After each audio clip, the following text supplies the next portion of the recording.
welcome to Hateley Motorsport. Today we're going to talk about our safety gear and making sure that we've got the right gear, it's approved and it's in good nick more than anything else. Alright, start off with your helmet. There's a Pyrotech helmet, there's plenty of them. Got to be a Snell helmet. Got to be a Snell rated helmet. The Snell rating's to do with it. It's a car rating, not a motorbike rating. And we've got a 5-year date limit on the helmets, which if you check inside you'll find a tag right there with a date on it. This one is 2017. So I've got a couple of years left on this helmet. Also, just double check that it's in pretty good nick. They'll check them for big scratches and cracks and scrapes and marks. They get a bit dinged up after a while. Mine looks pretty good. Probably should clean it, but besides that, she's in good nick. On the subject of helmet, in one of these pockets I've got a hands device. Check that. Check out your hands device. Now I've got a hands device, different versions of these devices. There's hands, there's Scotch do one, there's a few different brands, a few different ratings, but check that. There's actually pads that go with that as well, that'll be in there. I'll find them in a minute. Now the dates on these are a bit funny. Mine's got an FIA rating, which I've got a little clear sticker over to protect the sticker. Do that because the stickers get damaged. So, but yeah, mine's an FIA rating. There is another one that some of them are SFI rated, which is fine. You can use them, but be aware that if you've got an SFI one, there is a date limit on them. They've got a 5-year limit on them too before they've got to be, and they can be recertified. The FIA ones are for life, as long as they're in pretty good nick. So double check that. Hands device. Need a hands device. And they work. I've been for a couple of rides in these cars, and when you go over and you land on your front, you feel that thing smack, and yeah, it grabs and stops your neck banging around and hurting. So good idea to have a good hands device. Keep it in good nick. Suit, next biggest thing. Now this is SFI, this suit. I think the rating is SFI 3.2-5. Got to be a double layer suit. As you can see, it's got a layer on the inside. Just double check this. Make sure if you've got your suit, make sure it's in good nick. I'm pretty hard on suits. I tend to wear them out pretty bad. Rip the crutch in them a bit. I also wear them through on the back where it wears on the seat. There is a couple of ratings you can use for the suits, but mine's SFI 3.2-5, I think. Yeah, 5. I might put a link in the bottom down here to the actual list of ratings that you can use on all the different items. Just go and double check. Make sure your ratings are up to date and they're all good. What else we got? Underwear. Now, underwear is a bit tricky. So underwear's all got to be SFI rated as well. Just double check your tags. Sometimes these tags get ripped off. As you can see, this one's not very old and it's already starting to lift. Just make sure your tags are on there. Shit, this one hasn't got a tag on. Oh, there it is. Yeah. Tag.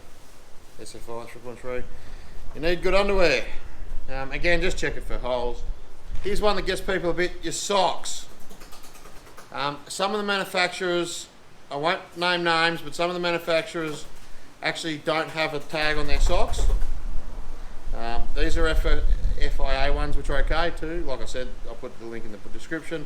Make sure your socks have got tags on them. I've actually gone and bought socks before and then turned up before Victorian a couple of years ago with no tags on them after I specifically said make sure you've got tags on them. So double check your socks. Yeah, they're going to be SFI or FIA rated. They need to be on there. They need to be rated.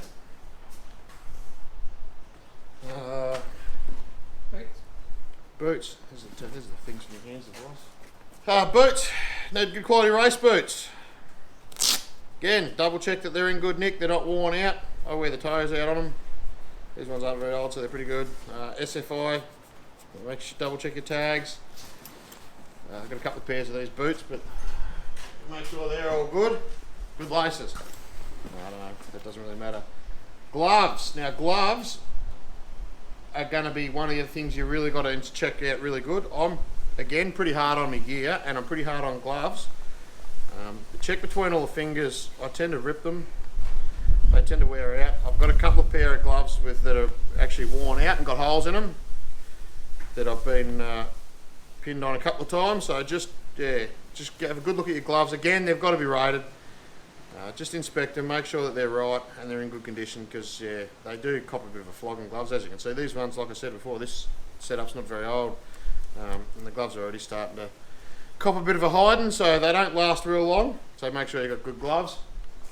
I'm also very fussy with my gloves. I tend to buy gloves and use them once, and I have been known to buy gloves and use them for one heat and throw them out because I don't like them.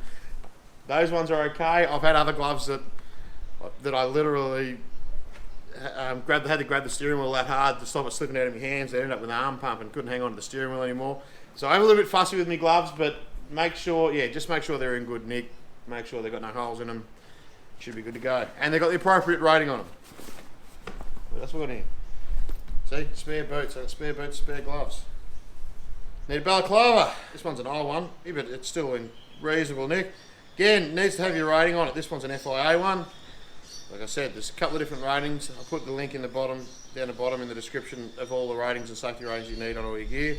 But you need a bit of balaclava. There's a couple of different versions of these. This is just a big hole one in the front, big open face one. They also got the ones with the 2 holes in them, which are fine. I don't like them. They get in my eyes too much when I put my helmet on. But anyway, there, need a balaclava. Arm restraints. Now, there's a couple of different types of arm restraints. Again, they need to be rated. These have got the tags on the cuffs here. This is the oldest, the older style. This is one style, which is they wrap around your arms, like so. Do up tight. You need arm restraints when you're running a wingless sprint. Now, and there's the straps.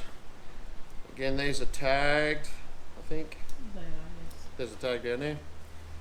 Yeah. So arm restraints. You need to run some arm restraints. Now there is a couple of different versions. There is this version that wrap around your arms, and my suit.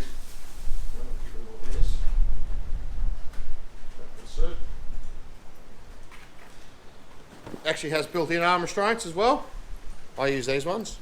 My old suit, I used to use the wrap-around ones. That's the best thing I ever did about this new suit, was get the arm restraints built in. That's excellent.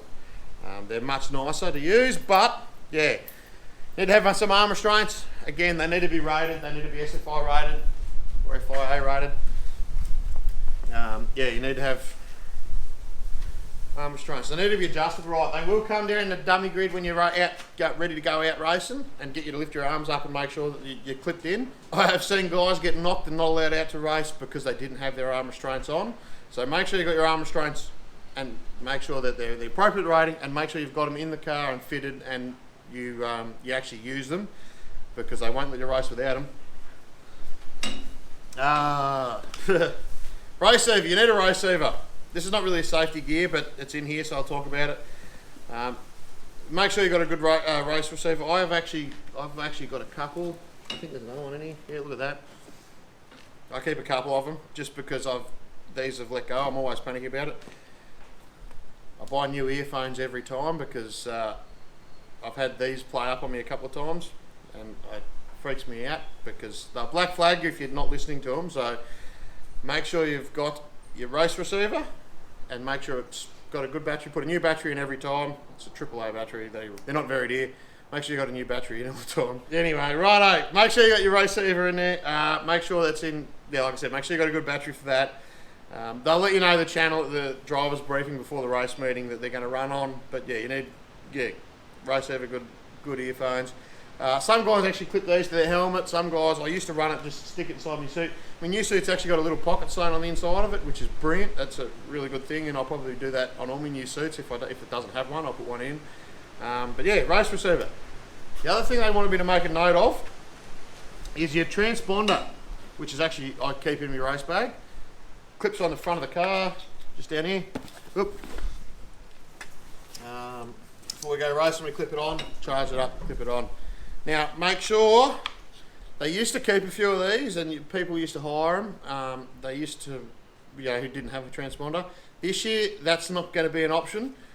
They will have a couple of spares if you've got one that's broken or playing up, or something's gone wrong in emergencies. But as a rule, they're not going to be able to help you out with a transponder. So make sure you've got your own transponder.